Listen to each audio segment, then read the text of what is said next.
আজকে এনেছিলাম বাজার থেকে কাতলা মাছ।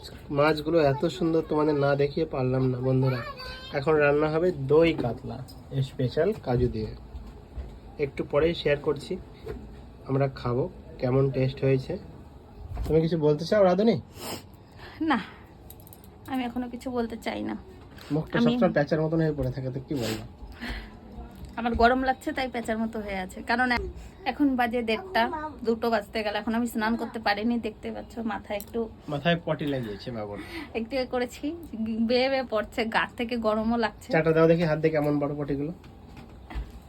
তোমাকে চাটাবো এটাই ভাবছি যে দারুণ টেস্ট হয়েছে। একটা দই মানে দই দিয়ে তারপরে কি বলে গেলে মধুরদু দিয়ে, তাই তোমাকে বললাম চাটাবো, তোমার শরীরে আমাকে খুবই ভালো উপকার। বন্ধুরা দেখো, এইসব পচা মাথায় এসব করি না, চুল ঝরে যাক, কিন্তু আমি এসব করতে পারবো না, ঠিক আছে?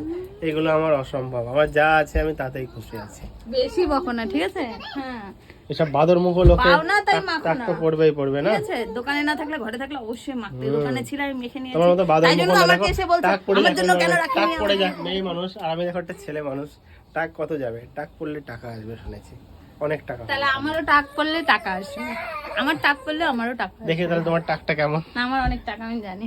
বন্ধুরা কার কার আমার বোর্ড টাকা অনেক, বন্ধুরা কার কার বোর্ড এরকম টাক পড়া মাথা আছে একটু কমেন্ট করে অবশ্যই জানিও কত আমাকে। অশুভ